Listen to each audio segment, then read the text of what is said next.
Et salut à tous, nouvelle vidéo sur ma chaîne YouTube. Donc aujourd'hui, focus patch note. Le patch note d'aujourd'hui, il y a quand même pas mal de choses à dire. Il y a forcément dans la nouvelle mise à jour tout ce qui va être héros de saison, invocation limitée, événements à durée limitée, ruine des dieux, arène, etc. Ensuite, dans cette vidéo, il y aura aussi, on va discuter du up de deux héros en particulier. Et enfin, on terminera par le leak des spells du nouveau héros de saison. Petit spoiler, c'est très intéressant, honnêtement. Donc sans plus tarder, on est parti pour le patch note. Donc nouvelle mise à jour, premier point, nouveau héros, Rok'Tar Feu. Donc le héros de saison, c'est un héros attaquant légendaire de la faction Cité Libre. Donc déjà c'est un héros feu, pourquoi pas. Honnêtement, on manque cruellement, principalement je dirais, en PvP de héros feu assez potable. Forcément, il y a Rosalie qui est très bonne, ça c'est sûr et certain. Mais au-delà de Rosalie, Santé sa feu, il n'y a pas grand-chose en héros de feu. Et là, bah, ça fait quand même plaisir d'avoir potentiellement un héros de feu qui peut peut-être contrer une hydrille. Ensuite, second point de cette nouvelle mise à jour, invocation spéciale, les héros légendaires invoqués ont 50% de chance d'être Rok'Tar, donc le héros de saison. Si le héros légendaire invoqué n'est pas Rok'Tar, le prochain héros légendaire invoqué sera forcément Rok'Tar. Donc l'événement commence du 12 septembre au 26 septembre, donc c'est ce jeudi, hein, si je dis pas de bêtises.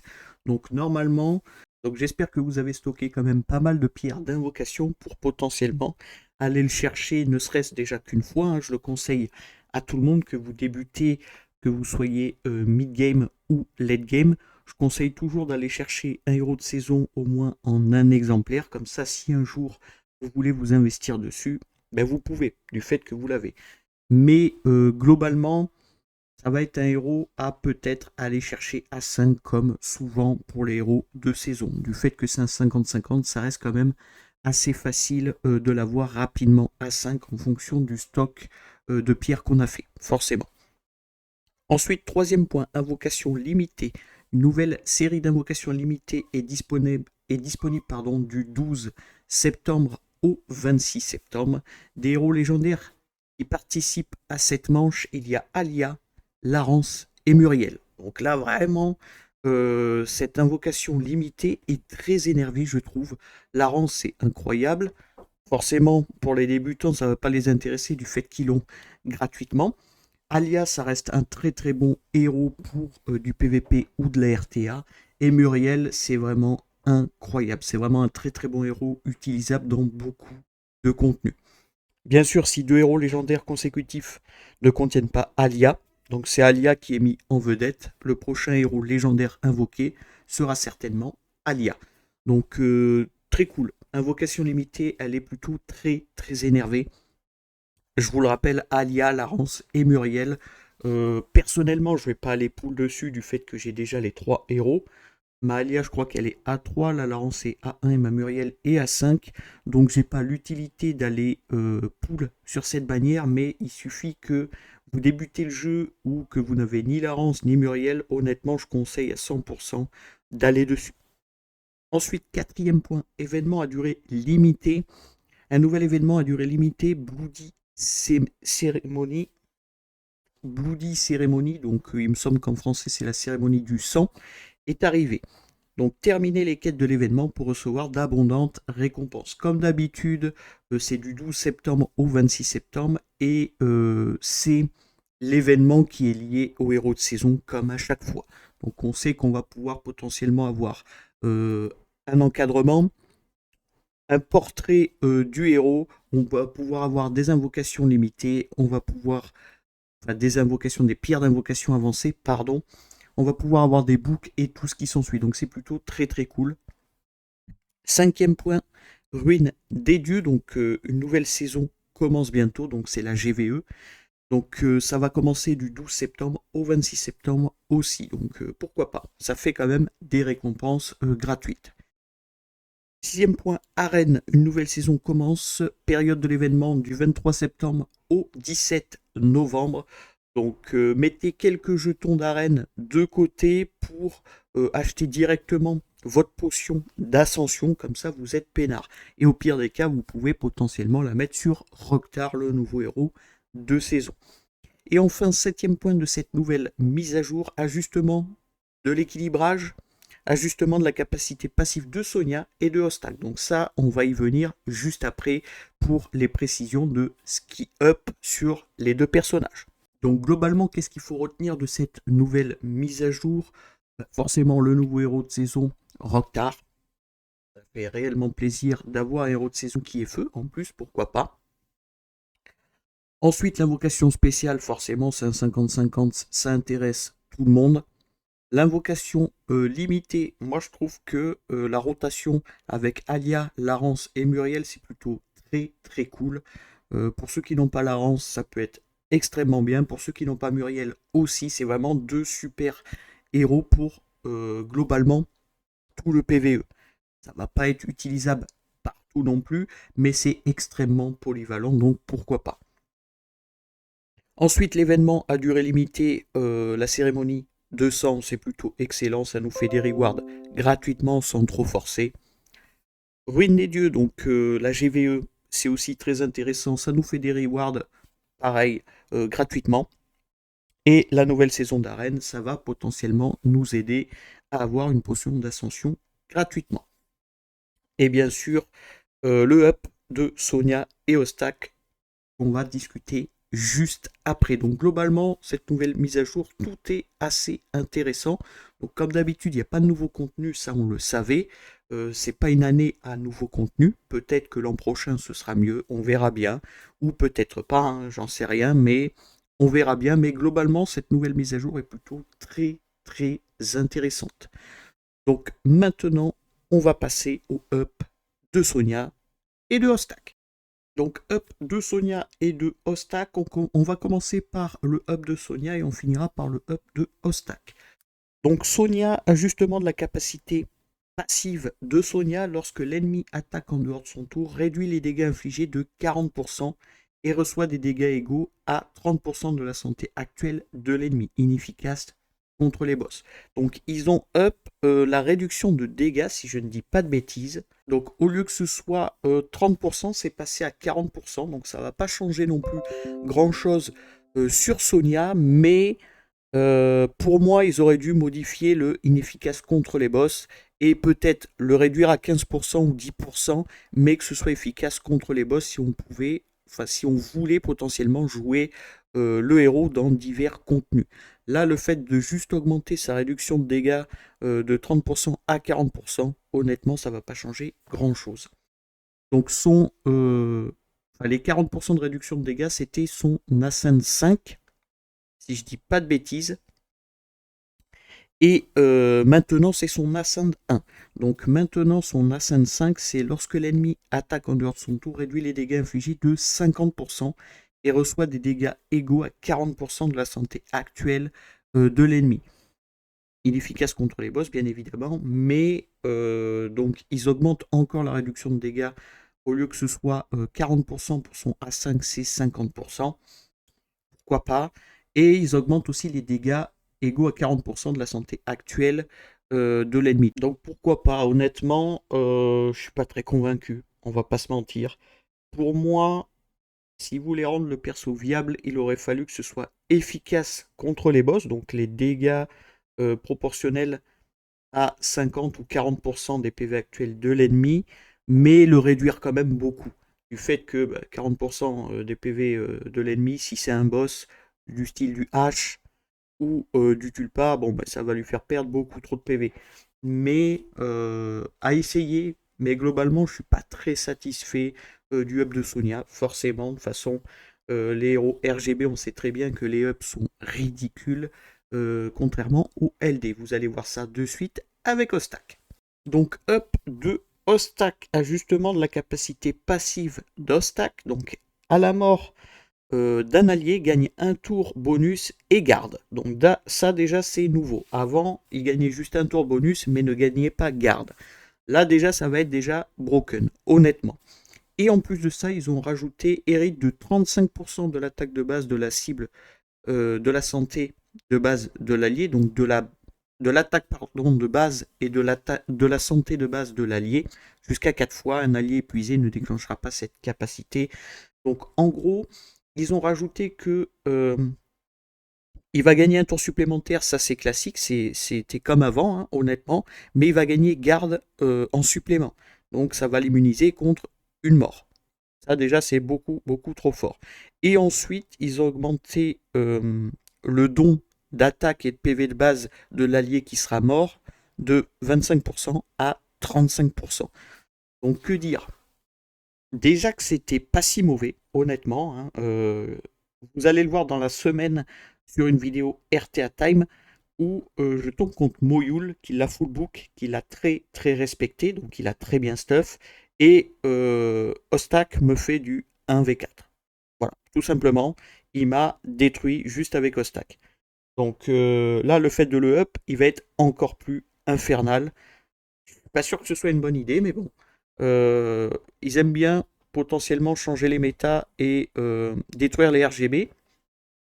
Donc forcément, il fallait up Ostak absolument.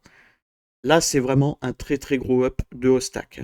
À la rigueur, ils auraient up juste de 35% de l'attaque de base et de sa santé de base. Ok, pourquoi pas. Mais là, en plus, il lui rajoute garde une fois qu'il va gagner son tour supplémentaire. Donc c'est vraiment extrêmement fort. Et ensuite, pour son A5, à la mort d'un allié, gagne un tour bonus et garde. Hérite de 35% de l'attaque de base et de la santé de base de l'allié qui sera mort jusqu'à 4 fois. Un allié épuisé ne déclenchera pas cette capacité et après avoir réussi 4 héritages, les attaques de stack ignorent 100% la défense de l'ennemi. Donc il n'y a pas grand chose qui change sur son A5, mis à part que si vous avez vos alliés de mort, ben, il va ignorer 100% de la défense de l'ennemi. Donc ça peut être très fort honnêtement pour de la TOA par exemple. En RTA, je suis pas sûr que ce soit très utilisable du fait que globalement, vous avez que 3 alliés de mort, pas 4. Mis à part si vous jouez avec un perso qui raise, mais globalement, son A5 ne va pas changer grand chose, mis à part qu'il va gagner garde avec son tour bonus. Et 35% bien sûr d'attaque et de PV une fois que vos alliés seront morts. Donc que dire là-dessus? Je pense que le hub de Sonia n'est pas assez bon, honnêtement. Clairement, il n'est pas du tout bon même. Le personnage va être un perso box, hein. Honnêtement, il va pas servir dans beaucoup de contenu. C'est triste, mais bon, c'est comme ça, hein. De toute façon, ça reste un RGB, donc il compte pas que les RGB soient forts, donc on n'a pas le choix. Et concernant Ostak, je pense que comme je vous ai dit tout à l'heure, les 35% de l'attaque et de PV de l'allié mort, honnêtement, c'est bien suffisant. Mais en plus, ils ont rajouté garde au tour bonus de Hostak. Je pense que ça va être broken. Honnêtement, ça va être insupportable en PVP et RTA. Donc, on a vu la nouvelle mise à jour dans sa globalité. On a vu le up de Hostak et de Sonia. Maintenant, on va passer aux ligues des spells du nouveau héros de saison, Rok'Tar. Donc, comme je vous l'ai dit tout à l'heure, Rok'Tar, nouveau héros de saison de type feu, héros attaquant légendaire de la faction Cité Libre. Donc, le trait, donc le passif de Rok'Tar, c'est Faucheur éternel. À la mort, applique saignement irrésistible à tous les ennemis pendant 2 tours. Donc, ça va être un héros qui se joue globalement autour du saignement. Lorsqu'un ennemi avec saignement meurt, ressuscite et récupère 50% de votre santé maximale. Donc voilà, en gros, il va poser à sa mort des saignements sur les ennemis. Si un ennemi meurt avec un saignement, il va ressusciter avec 50% de sa santé maximale. Il n'y a pas de limite de fois. Donc admettons que Rok'Tar meurt, il va poser ses saignements, un ennemi va mourir du saignement, il va ressusciter, un autre ennemi va potentiellement le retuer, mais mourir du saignement, donc il va ressusciter. Ça peut être vraiment extrêmement fort juste sur son passif, honnêtement. Et son A5, donc normalement c'est un A5 sur les héros de saison, si je dis pas de bêtises. Donc à la mort, applique un saignement irrésistible à tous les ennemis pendant 2 tours. Lorsqu'un ennemi avec saignement meurt, réanime et récupère 80% de votre santé maximale. Puis réinitialise les temps de recharge de toutes les capacités. Son A5 est vraiment très énervé. Il va ressusciter avec 80% de sa santé maximale et reset la totalité de ses spells. Donc c'est plutôt extrêmement fort. Personnellement, je vais aller le chercher à 5, c'est sûr et certain, comme tous les héros de saison. Mais globalement, déjà sur son trait, le héros est très très prometteur sur le papier. Ensuite, attaque de base, griffe d'ombre, inflige 100% de dégâts à un ennemi et applique saignement à la cible pendant 2 tours. Les dégâts augmentent avec la santé perdue de l'ennemi. Donc son skill 1 est plutôt très correct. 100% de coef sur son auto-attaque, c'est plutôt très correct. Il va poser du saignement, ce qui va totalement avec son kit pendant 2 tours. Et les dégâts vont augmenter avec la santé perdue de l'ennemi. Donc plus l'ennemi aura moins de santé, plus Rok'Tar va taper fort, forcément. Ensuite, son skill 2. Donc c'est une compétence spéciale, griffe fantôme. Lorsque la santé de l'ennemi est inférieure à 50%, lance une attaque bonus avec la capacité spéciale de ce personnage. Donc dès que les ennemis ont moins de 50%, il va proc sa compétence spéciale. Donc ça va infliger 120% de dégâts et appliquer saignement pendant 3 tours à la cible. Très énervé. Il va récupérer 25% de sa santé maximale. Et les dégâts s'adaptent à la santé perdue de l'ennemi. Donc chaque ennemi ne peut se déclencher qu'une fois tous les 2 rondes. Donc c'est plutôt, je trouve, très fort aussi. Saignement de 3 tours, donc ce qui va potentiellement très bien avec son trait. Et il peut potentiellement se régénérer. Et forcément, il va taper plus fort quand l'ennemi aura quand il aura perdu beaucoup de PV, forcément. Donc globalement, c'est très prometteur. Moi, j'ai déjà une idée avec qui je vais le jouer, hein, clairement. Le héros s'appelle Alicine. Je pense que les deux ensemble, ça va être n'importe quoi. Mais c'est très, très prometteur.